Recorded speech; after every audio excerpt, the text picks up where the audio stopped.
Hello folks, welcome to another episode of Nudge. On Nudge, I try to explain why some marketing works and why some marketing flops. We take a look at marketing through a consumer psychology and behaviour science lens to discover tips that hopefully all of us can apply to our marketing. In today's episode, I'm lucky to speak to someone who is also fascinated by great marketing. Here he is.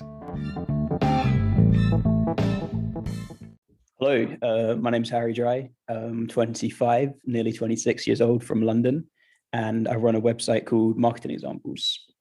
Even if you haven't heard of Harry before, you've probably stumbled upon his website, marketingexamples.com. It's packed with eye-opening examples of great marketing going back over 100 years.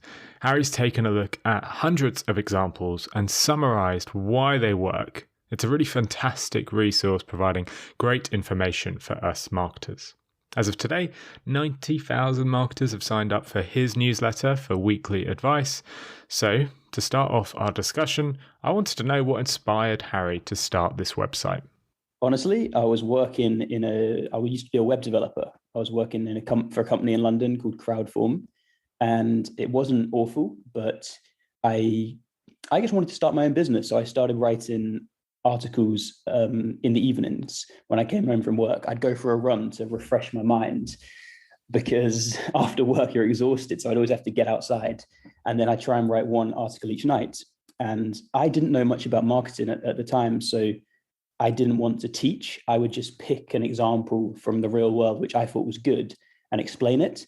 And that was my route in, because that meant that I didn't have to have any kind of prior knowledge. I could simply just explain an example. And then after 3 months, I was at an event in London, and I met someone called Tom who works for Email Octopus. We got talking, and he said that they'd sponsor the website. I think it was £800 a month, which wasn't much, but it meant that I could go down to 3 days a week at my job as a web developer. And I think I got Email Octopus quite a few referrals in the first month. So we upped it to 1,500 a month. And then on that day, I remember calling, it was work from home time. So I remember calling Leo and Ewan at Crowdform, who were brilliant, and just said, look, I'd like to hand in my notice. And that's 2.5 years ago that all happened, and the rest is history. Over 100,000 people follow Harry's marketing examples on Twitter, where he shares heaps of popular marketing examples. And we'll actually cover some of the best examples he's shared later on the show. But before we do, I wanted to ask Harry about his own marketing. See, a while back, he decided to rebrand his own website and his own Twitter account from Good Marketing Examples to Harry's Marketing Examples. He personalized his brand, and I asked him why. I guess you start with, how many brands do you follow on social? How many brands do you follow on Instagram to how many friends you follow on Instagram? How many brands do you follow on Instagram compared to Cristiano Ronaldo? I think there's a great sales learn I once read, which was people buy from their friends. So the best thing you can do is go out and make a lot of friends. And I think that if there's a little personal connection with the person on social media, whether it be Instagram, LinkedIn, Reddit, whatever, you're just more likely to interact with them because they're real, and because they might reply back saying, cheers Dave for giving me that comment or whatnot. And I think that, I shared an example in my newsletter the other day of Ben Foster and Watford Football Club. Watford, I think, have been doing YouTube for 10 years, and they've got about 170,000 subscribers. Ben Foster comes in last year, starts a YouTube account, and he's got 1 million subscribers in 14 months. That kind of says it all, I think. Ben can text his mates, Watford FC can't. It's cool to go on Ben's show. It's not really cool to go on Watford's show. And I think that's why this trend's only going one way. And I think the best thing a company can do right now is turn their employees into superstars. HubSpot, the start of last year, gave me a message saying they were interested in buying the website. And I asked them why, why are you interested in this? And their answer made me think a bit. It was they see the future of content being from individuals. So they see marketing examples being run by me. People resonate with that because I reply to all my emails. I get back to everybody, every article signed over and out, Harry Dry. And they know that's what people are buying into. Whereas if you're just a SaaS, if you're just an SEO content marketing machine, you're going to slowly be eroded by threads on Twitter, by real people on Instagram, by YouTubers. What Harry has identified here is something we all intuitively know. We prefer people over brands. It made me think of Paul Slovic's paper, which is called "If I Look at the Mass, I Will Never Act." In it, he shares a study that looked at the amount of money people donated after seeing 2 messages. One message showed statistics for multiple people. It was a message like, food shortages in Malawi are affecting more than 3 million children. Now, the other message shared one person's story. It stated, Rokia, a 7-year-old girl from Malawi, is desperately poor and faces a threat of severe hunger or starvation. Now, conventional wisdom suggests that people would donate more when reading that 3 million children were suffering. But that wasn't the result. In fact, people donated almost 2 times more when reading about Rokia's story compared to those who were reading about 3 million people suffering. So there's clearly something about hearing one person's story that makes the story more engaging.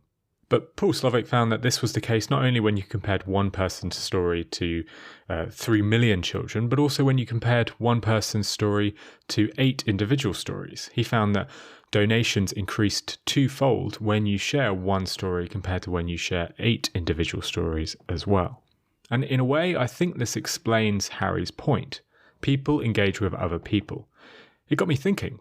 Brands, in general, are relatively new when you think about the history of humans. Big brands and organizations, well, they've only been around for, say, 200 years. But humans have had thousands of years of cognitive development where we've learned to build an affinity with other people. Building an affinity with brands is really a completely new concept. And if you think about it, most brands from 100 years ago, well, they knew this. These brands were all named after people. Now, these are British examples, but I think they stand true. You've got Greggs, W.H. Smiths, Marks & Spencer's, Selfridges, Harrods, Tate, Cadbury's, Aston Martin. These were all people. Why? Well, because we're built to trust, recall, and pay attention to people and not to brands. That's why Harry's approach works so well. While chatting, Harry and I also thought of a more recent personalised brand, Wordle, the simple puzzle that's gone viral. I asked Harry why he thinks Wordle is so popular. I think, honestly, there's so many reasons why Wordle took off. I think I'll start with the fact that I think it started with incredibly pure intentions. And I think that enabled it. There's a hell of a lot of other stuff that made it go viral, but I honestly believe if this was a website with the purpose of making money from the word go, it wouldn't have had the multiplier effects that it's ended up having. So I think I know the guy's story. I think more or less, a guy called Josh Wardle, which seems quite funny because the thing's called Wordle. And I think he just made it for his girlfriend, I believe, because they like word games. I could be getting this slightly wrong, but it's something like this. And when people hear that story, that it's a pure website sitting on, it's not like a big thing by the App Store with in-app purchases. I think that multiplies any kind of virality built into the app. Now let's talk about the virality in the website. Okay, firstly, it's easy. You can play it in 5 minutes. The rules are simple. It's easy to sum up. I would say it's a good length of time. 2 minutes on the tube. Secondly, you're playing the game synchronously with the world, which builds in an element of like today's score. So the reason why it's not, I think it's totally different if the words, if you're on some kind of sequence where you start and the word's this, but you play when the word is the same for the whole world. So if there's a funny word, that's a moment in time for everybody on social media. I think that's a big thing. I think the sharing mechanism is also a really big thing. You can copy and paste your score directly with the little tiles onto Twitter or onto WhatsApp. You can share it with your mother. Most games, when you share them, you'd copy a link. But on social media, people aren't really clicking links. So you're essentially taking the value from the game directly. You're dropping it onto social media. Why else? Why else is Wordle taken off? What do you think?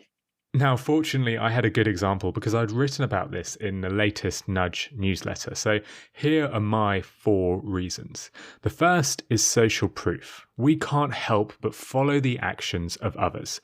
So when scrolling through Twitter and seeing dozens, if not hundreds of tweets from others posting about the game, we feel an urge to join them. That's social proof. That's the first reason. The second reason is the IKEA effect. Now, we disproportionately value the things we create. When you click share on Wordle, it creates a block of emojis that show your unique attempt at completing the game, which makes us more likely to value that post and more likely to share it. So you've got social proof, you've got the IKEA effect, and then you have distinctiveness, or the von Restorff effect. See, standing out improves recall, and 25 red, yellow, and green emoji blocks stand out when you're scrolling through your newsfeed. So distinctiveness makes us more likely to recall when people share Wordle as well. And then finally, you have scarcity. Now, obviously, in a world of abundance, a game that you can only play once a day will encourage us to keep coming back and build a habit around playing. Anyway, let's crack on with more marketing examples, and here's one of Harry's favourites. Bob Ricard is a restaurant in Soho, London. It's unique for one reason. It has a press for champagne button on every table. When you press this button, a waiter will come pretty much immediately to your table with a bottle or glass of champagne. It seems simple and obvious, and you'd probably get laughed at it if you suggested a latte button in Starbucks. Yet, Bob Ricard manages to sell more champagne than any other restaurant in London. I asked Harry why. This is one of my favorite examples I've ever come across, and I got to credit Richard Shotton, where I found it on his... I think Richard Shotton, by the way, is unbelievably good at what he does. I think he's unbelievably good. I think he's pound for pound, probably maybe the best I learned from. Why does it work so well? I think firstly, it's the power of removing friction. So instead of doing that to the waiter, hand up, can we have some champagne? Strip that away. But I think more than that, it's also a novelty. It's zigging when everybody zags. If there's a press for champagne button, you want to press it. You want to press it. We're all kids, aren't we? We want to press it. You can't have a press for champagne button in no other restaurant around the world and sit there and eat your meal and not press it. That's sad. So they're just playing on this whole novelty which they've created. I think it's utterly genius. I really do. If I go to that restaurant, I would never order champagne in any other restaurant. But if I go to Bob Ricard, I'm pressing the button a couple of times. And if I'm on a date, she's pressing the button as well. You can't not press it. I think that it shows to me the power of creativity in marketing. I think that often we can get into sucked into numbers, and all that's important. But one little novel idea like that can make you a couple of £1 million, probably more for them over the course of their lifetime. And how do you come up with those ideas? I think the way, how do you come up with an idea like that? I think for me, it's an environment where people are happy to say the wrong thing. So if I'm in a job, or if I'm talking to my brother, we can mess around and come up with a load of shit ideas to come up with one good one. If I'm in a job where the culture's like, you got to be right, no one's going to say that, because it's just, you're going to get laughed at. You got to go through 9 or 10 bad ones to get the right one. And finally, brevity. Press for champagne. It's simple. 3 words. 3 words is the perfect number if you want somebody to do something, I think. The Bob Ricard example is a brilliant application of the make it easy part of the EAST framework, which is created by the Behavioural Insights team. Now, this is a really good framework if you're looking to apply behaviour science at work. So search for the EAST framework by BIT if you want to get a look at that. But the idea is essentially that if you remove friction, you will encourage action. Now, the renowned behaviour scientist and Nobel Prize winner Daniel Kahneman says there are 2 ways you can think about behaviour change. He says you can push down on the accelerator, so essentially take an action, or you can remove the handbrake, so removing the need to take an action. And Kahneman says it is always better to do the latter. Removing friction always beats asking for action. Now, two researchers, Bergman and Rogers, tested this in a study where parents were asked to sign up for a texting service that sent fortnightly tips to parents with instructions and tips on how to get their child to revise. Now, the first message asked the parents to sign up, and when the parents received this message, only 1% of them did. So only 1% showed they had an interest in learning about these tips. But the variant auto-enrolled parents, so they were automatically enrolled into these messages, and then they got a follow-up text saying, message the word stop if you want to unenroll. And in this example, 93% of the parents stayed signed up. So removing friction really works. Harry's done that with his own examples, marketingexamples.com. Now, you don't need to read a textbook to get marketing inspiration. You can just load up his site and get inspiration that way. Another nudge he's experimented with on his site is social proof. I asked how he's used social proof recently to boost his email subscribers. Honestly, actually, I think it's because I got it up here. I wrote PS, 400 new people are joining this newsletter every day right now. That's honestly so awesome. Thank you for the support. I think that celebrating any kind of win or success you've got is just a massively underrated marketing play. So if it's your birthday, that you can use that as a hook or a wedge. If you've got 100,000 subscribers on Twitter, if you get your first dollar, you make your first pound online, that's a wedge for something like, hey, I made my first sale for this new product. People love little success stories. So let's say you hit the most downloads in any episode ever. Like last episode of the Nudge podcast, most downloads we've ever got. Like, thank you so much. People want to come on the journey. People want to be part of something successful. So sometimes I feel like it's slightly braggadocious to say this, but honestly, if you're reading the newsletter and you think and it's a bit of a vacuum, but as soon as you say, like 400 new people are joining this thing, it's like, oh, damn, this is actually this is really good. Let me send it to a friend. Or I think Dave Gerhardt's done this so well with his B2B community. 100 people, we've got 100 B2B marketers now. A week later, there's now 200 B2B marketers, and then now it's 4,000. Come join 4,000 B2B marketers. Just keep saying the number.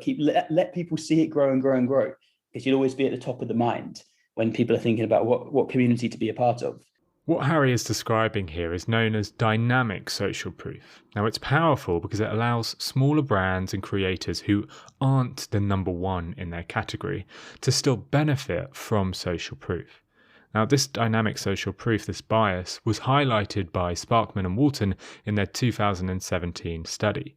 They showed restaurant diners a message which tried to convince people to pick a meat-free option. Now, the first message said, recent research has shown that 30% of Americans make an effort to reduce their meat consumption. That means that 3 in 10 people eat less meat than they otherwise would. Now, on average, 30% of people should pick a meat-free option, but this first message, actually put people off. After reading this message, only 17% of people who read it picked a meat-free choice at a restaurant. Now, that is due to negative social proof. That message was showcasing that very few people pick meat-free options, so people followed the crowd and didn't pick it. But Sparkman and Walton slightly changed the copy for another set of participants. This changed copy used dynamic social proof, and it now read, recent research has showed that in the last 5 years, 30% of Americans have now started to make an effort to reduce their meat consumption. This means in recent years, 3 in 10 people have changed their behavior and begun eating less meat. So instead of highlighting that most people don't eat meat, it highlights that more and more people are starting to pick meat-free options. After reading this, 34% of people chose a meat-free dish, a massive increase on the control. It's why saying 400 people subscribed to my newsletter yesterday is probably more effective than saying 80,000 people have signed up over the last 2 years. Now, to finish the discussion with Harry, I wanted to ask about specific marketing examples he's shared on his site. Now, usually on Nudge, I'll only play a recording of my guest and add my own audio after, just like I've done so far on this show. But I enjoyed this back and forth with Harry so much that I thought I would just let you listen to the conversation in full.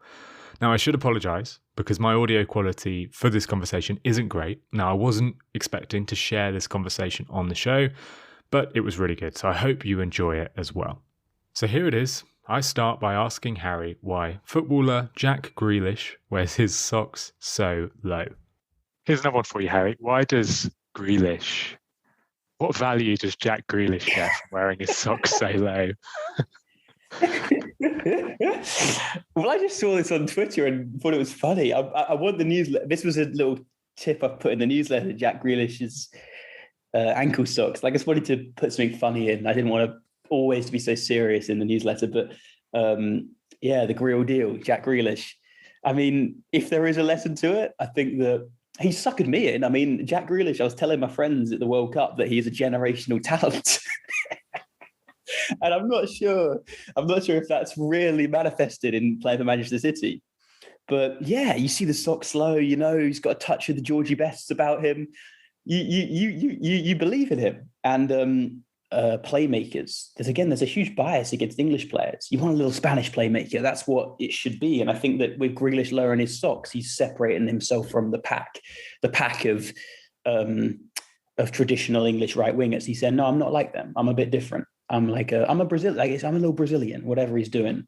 As you said earlier, just do the opposite a lot of the time. Do the opposite. It's an easy way of standing out, I think. And there's science behind that, right? Like, that is the von Restorff effect. That is the idea that being different from the immediate surroundings around you works. So Richard Shotton, he did a seminal study on this where he showed 12 brands to people.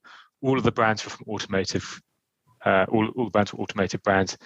One of the brands was a fast food brand. He said, which brand do you remember? They were 4 times more likely to remember the fast food brand. These are brands that people would, remember anyway.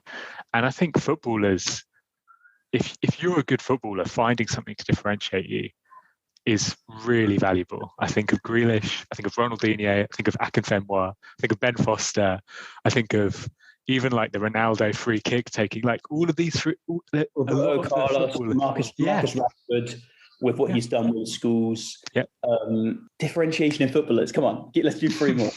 I think we could do a team. You got Foster in goal, Roberto Carlos left back. Yeah. Centre backs.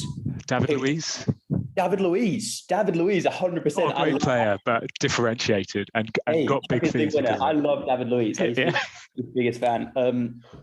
Anyway, I mean, we could. Well, let's do it afterwards. So we could go on. All right. Here's why is beans means Heinz? Why do you like that one?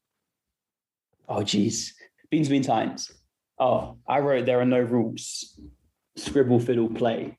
And I think I wrote that because when the copywriter who wrote Beans Means Heinz, the story goes that he was working for a couple of days, couldn't really come up with something.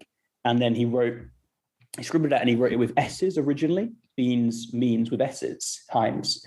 And then scribble, fiddle, play around. He changed the S's to Z's, Z, Z, Z. You got the rhyme that sticks in memory. And I think that so much of writing, which I've done, so much writing, which I see that's good, is just notepad out, cross out a letter, change your letter, mess stuff up a little bit. I feel like make it yours. I read this on Richard Shotton's, a book Richard Shotton had shared on Twitter. Make it yours.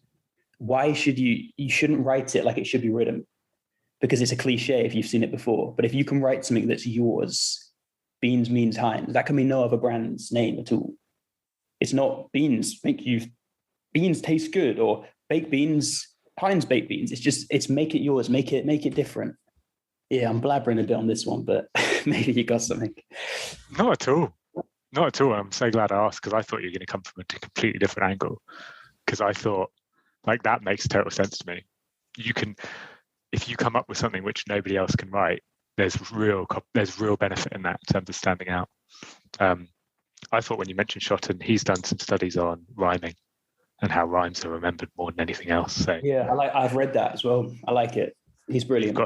One of my favorites that I spotted was Hinge, the dating app that's designed to be deleted. Really interesting. Telling people, like, you're going to delete this app. What's your thoughts on that one? Oh, this is brilliant. Okay, so firstly, how do you like if you're a challenger brand in a dating? What's dating? Tinder and it's Cupid and it's Bumble and Hinge came along after those apps. Where's the gap? The gap is that people want real relationships, whereas Tinder doesn't really offer that. Bumble kind of does, but it doesn't go far enough. So Hinge is going all in on let's have a relationship that leads to marriage, that leads to you getting off these apps once and for all. There's another line, the pain is the pitch. I can't remember who wrote it, but it's brilliant. The pain is the pitch. What's the pain? The pain is that you're back on the app after a shit date. Hinge, the pain is the pitch. We delete the app.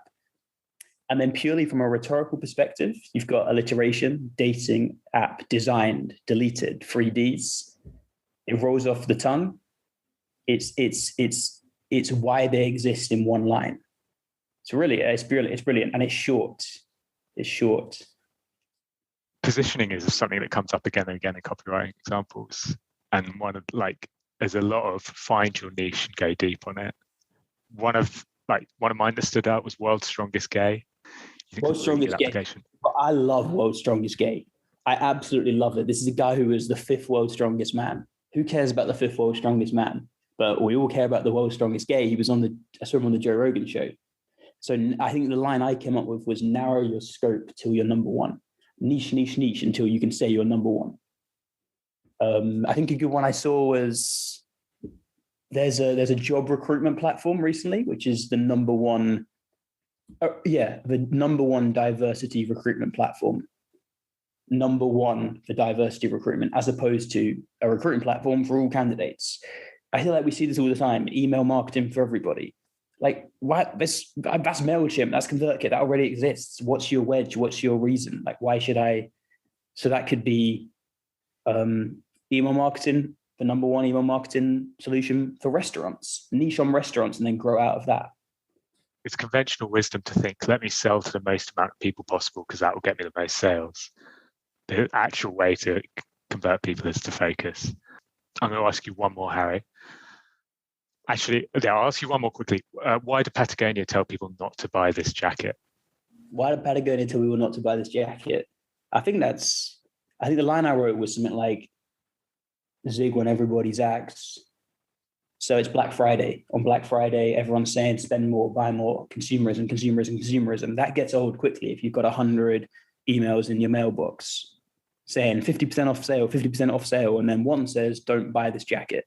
Which one are you going to open? The one which is the opposite to all the other 99. And I think more than that, it fits with their customer, with their mission. Their mission is about the environment. It's about not spending $100 on a swanky jacket because it's Black Friday.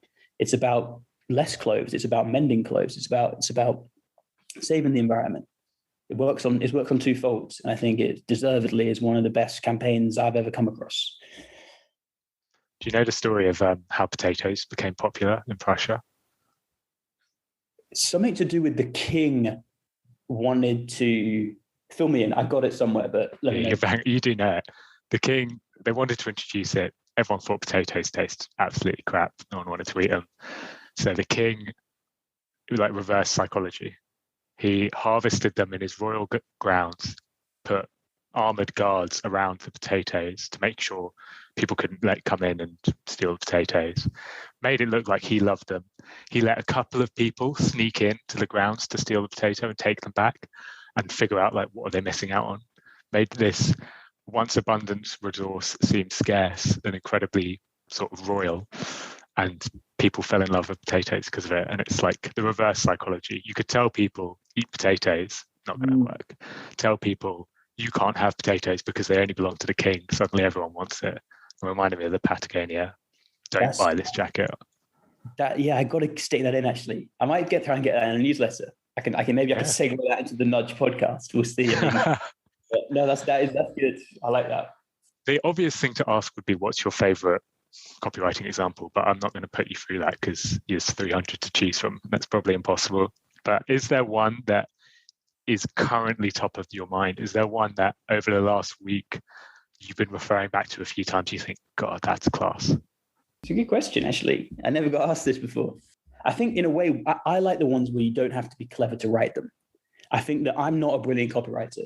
I'm really not. I'm just good at explaining it all. And I think that I can still be very effective and not be brilliant copywriter. I think there's a trend of like, you've got to be clever, you've got to be creative, you've got to make it rhyme. You really don't. I think that some of the best stuff is so simple. So the one I'm going to choose, because I just scrolled past it, is going to be the VPN that just works from, I think it's NordVPN. And that line could be written by the founder of the company. It could be written by someone about marketing. It could be written by someone who reads my newsletter. It could be written by me. I could write that line. I'm not a brilliant copywriter. And I think it's so good because strip it back to the one thing your customers care about. You don't have to be clever. You don't have to be fancy. What do the customers care about? If you're in the VPN market, what do you want? You just want one that works. Strip it back to the one thing your customers care about. They just want it to work. And I think it's such an innocuous line that probably wouldn't have, no one said wow when that got written, but I think it sells a hell of a lot of VPNs or whatever. Is that a unit of VPN? I don't know, but it sells them a hell of a lot of products. One more thought on that is, I feel there's a trend of trying to bury the lead, trying to be too clever. Sometimes the best copy to sell a horse is horse for sale. Simplicity. Free beer is free beer. The VPN that works, that's all I need. You don't have to say, NordVPN, the best VPN the world has ever seen. It's just like, no, just say it works. That's all. Sometimes the best thing you can do is make somebody drop something in. Like, we're all busy. People have got kids, people are parents.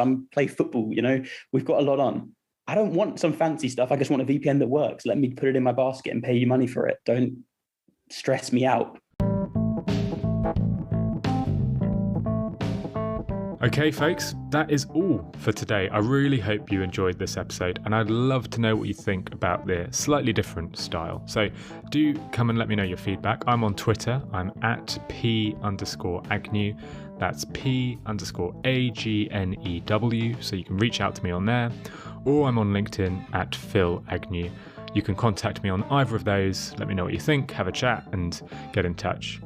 Now, if you enjoyed listening to Harry, then you'll love Harry's content. His website, marketingexamples.com, is hands down the best place for marketing inspiration. So go there and sign up for his newsletter too. I've left a link to all of those things, plus Harry's social channels in the show notes.